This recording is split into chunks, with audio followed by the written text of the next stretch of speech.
Paz e bem, sou Paulo da Costa Paiva, leigo professo na Ordem Franciscana Secular e também idealizador da mídia digital Partilha Franciscana. Hoje vamos dar continuidade às histórias, testemunhos de santos, beatos, bem-aventurados e servos de Deus da Ordem Franciscana Secular. Então, a pessoa de hoje que vamos falar, nosso irmão da Terceira Ordem, é o irmão Raimundo Lúlio, bem-aventurado, beato Raimundo Lúlio, mártir da Terceira Ordem, que nasceu aproximadamente entre 1235 ou 36 e faleceu entre 1315 ou 16. Não tem uma data certa, específica. Seu culto foi aprovado por Clemente XIII no dia 19 de fevereiro de 1763. Raimundo Lúlio nasceu em Palma de Maiorca e era também conhecido como Raimon Lully. Foi o mais importante escritor, filósofo e poeta, missionário e teólogo da língua catalã. Foi um prolífero autor, também em árabe e latim, como em outras línguas, naquela época, que talvez outras até não existam mais. Foi um leigo próximo aos franciscanos e era conhecido como Doctor Illuminatus, embora não seja um dos 33 doutores da igreja. Ramon era filho de uma família de boa situação financeira. Eram seus pais Ramon Amat Lully e Isabel. E dedicou-se ao apostolado entre os muçulmanos. Casou-se aos 22 anos com Blanca Picani, com quem teve 2 filhos, Domingos e Madalena. Mais tarde, após converter-se em 1262, tornou-se terciário franciscano e em 1275, depois de uma experiência mística da qual saiu com duplo propósito de preparar-se para o magistério e dedicar-se à conversão dos infiéis. E em vista das insistências queixas de sua esposa, abandonou definitivamente a família. De acordo com Humberto Eco, o lugar de nascimento foi determinante para Lúlio, pois Maiorca era uma encruzilhada na época das 3 culturas, cristã, islâmica e judia, até o ponto de que a maior parte de suas 280 obras conhecidas terem sido escritas inicialmente em árabe e catalã, além de ser o primeiro autor que utilizou uma língua neolatina para expressar conhecimentos filosóficos, científicos e técnicos, e de se destacar por uma aguda percepção que o permitiu antecipar muitos conceitos e descobrimentos. Foi o criador do catalão literário, com elevado domínio da língua, e seu primeiro novelista. De família cristã, Lully conviveu com muçulmanos e judeus em sua ilha de origem. Lully converteu-se definitivamente ao cristianismo em 1263, no ano da famosa disputa de Barcelona entre teólogos judeus, o mestre Mosè ben Nahum de Girona e um judeu convertido, Paul Crestia. Nessa disputa foi utilizado o procedimento partindo das argumentações do livro revelado do opositor.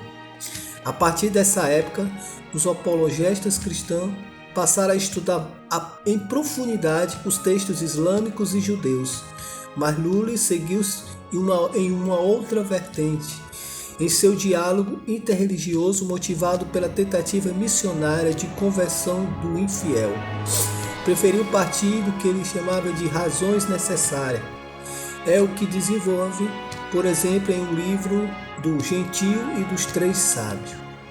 Futuramente criará uma forma de argumentação baseada na automatização do pensamento, na chamada grande arte, utilizando um procedimento baseado na Zairja, conhecido em seu tempo pelos apelidos de arábicos cristianos, Doutor Inspirado, ou Doutor Iluminatus, ou Doutor Iluminado. Lully é uma das figuras mais fascinantes e avançadas do campo espiritual, teológico, literário da Idade Média. Em algum de seus trabalhos, propôs método de escolhas que foram redescobertos séculos mais tarde por Condorcet, século XVIII. Então, aqui fala de um franciscano terciário, que não era uma pessoa simples, ignorante, operária, trabalhadora, do urbano, trabalhador da área rural, mas sim um intelectual, um grande intelectual da época, que ao se aproximar mais profundamente do cristianismo, se podemos dizer assim, uma conversão, ele abraçou a mística franciscana. Ele se tornou um franciscano terciário. Na sua radicalidade, ele abandonou sua família para viver exclusivamente na produção de livros, com o único objetivo de converter os infiéis, como fala aqui nessa apresentação nos textos sobre nosso beato. Ele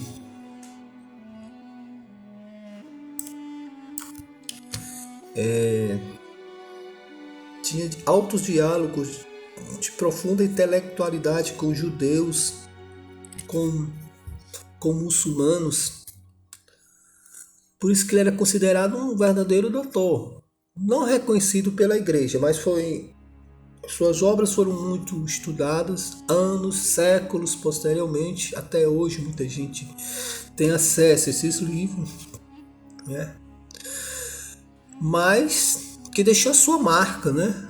Deixou a sua marca como franciscano terciário. Teve seus erros, né? Atos não tão legais, né? Que eu acho que abandonar a família é uma radicalidade nada saudável.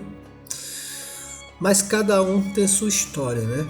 Com erros e acertos. Mas ele teve uma produção literária muito rica em contribuição para o cristianismo. Numa época que os conflitos não era tão persistente e tinha uma abertura para diálogo, algo que hoje, infelizmente, por causa do fundamentalismo, se torna algo assim um pouco mais complicado. Mas Raimundo Lúlio deixou a sua marca como franciscano terciário, né? Que tem até nessa área da alta intelectualidade, você vê que os franciscanos podem se destacar, podem deixar seu legado, assim como qualquer ser humano com erros e acertos. Ele busca dar o seu melhor e foi reconhecido como um beato terciário franciscano, né? Franciscano secular. Então que a gente busque sempre se aprofundar na palavra, no estudo da palavra, mas tendo sempre como referência o magistério da igreja, a doutrina da igreja, pois eles têm a palavra final dentro da igreja católica. Que a gente não caia na cilada de querer interpretar, de compreender a palavra a partir somente, exclusivamente do seu ponto de vista, ou do meu, ou do seu, que podemos cair numa cilada, que em vez de unir, em vez de evangelizar, podemos somente dividir, né? E escandalizar muitos fiéis. Então Raimundo Lúlio tinha essa missão. A sua missão era essa: produzir texto como base para a igreja, para muitos cristãos, né? Por isso que é importante, como fiéis, como cristãos, como franciscanos seculares, sempre estar aprendendo mais e mais, valorizar as formações, valorizar as pregações, porque é importante a gente ter essa compreensão para amadurecer a nossa fé, para não ficar somente na dimensão devocionária, para não ficar somente na dimensão emocional. Tem que transcender uma fé madura, né?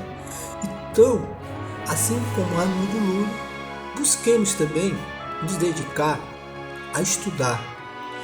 E sempre que tiver uma formação, anote, reflita sobre tudo aquilo que lhe chamou a atenção, converse com os irmãos, converse com o superior, um religioso, um sacerdote, sobre aqueles pontos. Porque quem entende a compreensão liberta de todas as garras da ignorância, todas as garras do preconceito. Amém? São Francisco de Assis, Pai seráfico, rogai por nós. Paz e bem.